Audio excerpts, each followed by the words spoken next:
We're here because we have the biggest election in 20 years the city of Danbury has seen for this office.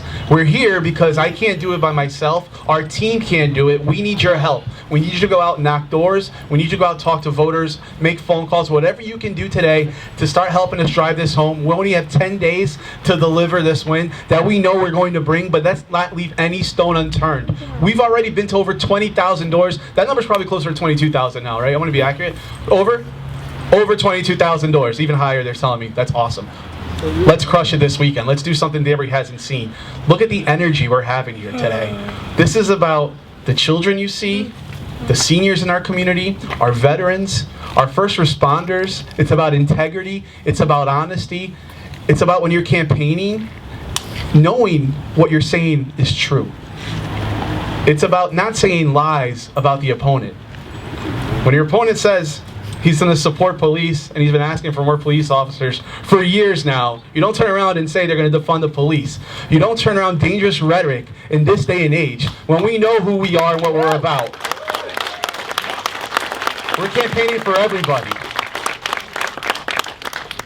This is very real to me, and I understand how special this moment is, how unique. I do believe I am living a version of the American dream, a success story. My parents came here in search of a better life. I was 5 years old. My sister was 2 or 3. My youngest sister was lucky to be born here, the privilege of being born American. I chose to do that. In 2017, I raised my right arm, and I did the oath to this country. I chose to be an American. And I wish I could have done it earlier, but as a child, I wasn't documented. So anybody who says that I waited till 2017 to do this, they're wrong. It's because they don't know our story. They don't know our struggles. They don't know our challenges. And throughout my whole life, we've done nothing but give back. My parents' hard work got me here. My uncle and my aunts, their hard work got me here. I say uncle, aunt, they're like parents to me. I wouldn't be here if it wasn't for them either. My cousin, you've heard me say before, they're brothers to me. No matter how little we had, or when we did have, we always reached out to give to others, whether through our community, through our churches, or through the social clubs that people are a part of up here. They always taught me what it meant to give back, and that if you can, you give. And that's why we're doing this. We've heard a lot about education here. Danbury does have the lowest per pupil expenditure in the state of Connecticut. Fact, 169 of 169.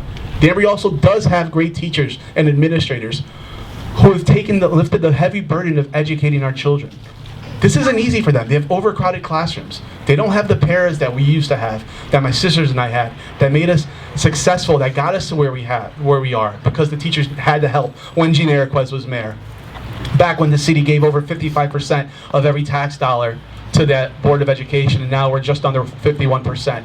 We've been flat funded for 5 years.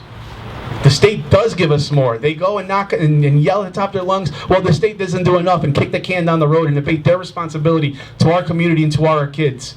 The state delivered $2.5 million in pilot funding, extra pilot funding from the state. We're the only campaign that's committed that money to our education system. It's more money without raising anybody's taxes here.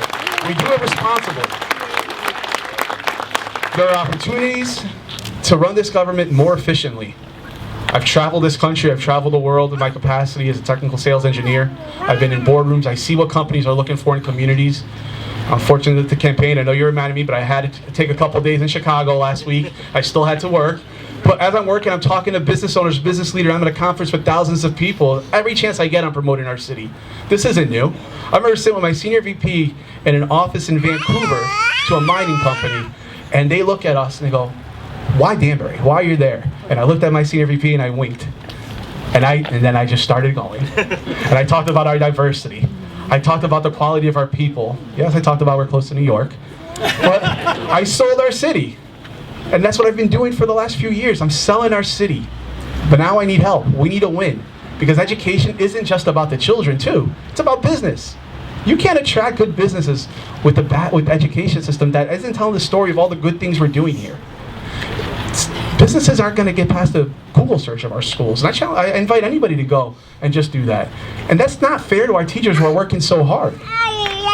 And the minute we invest in these schools, we raise our test scores, we teach our diverse school system, our diverse students how they should be taught with the resources they need, we are going to have something we can highlight to the country. Look around. This is the future of America. Look at this crowd. We have people from all over the world. Companies are looking for that. When they send RFPs our way, when they're looking for people to bid on them, to work with their company, they're asking us, what is your board made up of? They're asking us what their diversity. DE&I, diversity, equity, and inclusion, is one of the biggest things corporations talk about. This is a must. We have it here. We have it here. We need to make this building look like what the companies want their buildings to look like. Because with that, we can attract more jobs to our city, more jobs to our state, and what's good for Danbury is good for Connecticut. We have to do it together. It has to start here. But listen, again, we cannot do it by ourselves. It is critical that you pick up a turf, pick up a phone, call voters, get them to come out. The state needs it. The city needs it. We don't need 20 more years of complacency in Danbury. 20 more years of being left behind. I keep comparing us to the lower Fairfield County because Danbury is Fairfield County. We see jobs moving in. We need larger employers here. I saw manufacturing going to Stanford. GE's opening up a manufacturing plant in Stanford, and I'm happy for them. I'm thrilled. But I want people to look at Danbury to do that too, because we have the workforce. We have the space. We are the largest city in Connecticut when it comes to area. We have gold for manufacturing. What we need is a salesman for this city. Somebody who's going to invest, knows the product we have, and our best product, or the best thing we have that we can put in front of people, is this right here. This is special, guys. This is really special. So again, we're going to run an honest campaign. We're going to run a campaign with integrity. We're going to make my future colleague proud. We're going to make our federal delegation proud. We're going to make our local delegation proud. We're going to work together. We're going to make these children proud. We're going to make our parents proud, our grandparents proud. We're going to make this city proud when we deliver this victory on November 2nd. So thank you everybody who got here. Thank you everybody who came here. Anybody who's streaming this, thank you. Anybody watching, I want to thank before I thank the family, I want to thank a couple of people who have been doing so much for us. There's a lot of people here to thank, and nobody's got time for that. Church Bell is my cue to go. But we have my field coordinator, Laszlo, if you can raise your hand. Our campaign fellow, James. James, if you're somewhere, you can raise your hand. These two gentlemen have been working so hard. I had a nice conversation. Both their parents are here too. Sorry. I really wouldn't be here without them. So Laszlo, thank you for all the late hours, the early mornings, everything you've done. James, you were critical in our success in the debate. If you haven't seen the debate, please watch it. James did better than my opponent, and that he is the reason we did as well as we did. So James, thank you.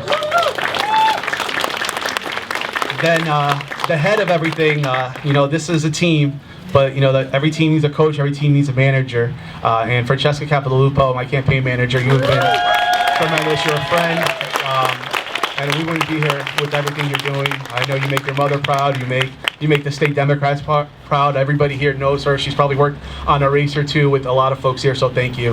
And before we go, I got everybody here because I want to tell my whole family I love you guys. I wouldn't be able to do this without your support. This has been a sacrifice on all of us. I know some of the rhetoric out there, it spills over into family, and they just sat strong and kept me moving forward. So thank you, everybody. Thank you, Julius. Thank you, Catalina. Thank you, Rob. Love you guys.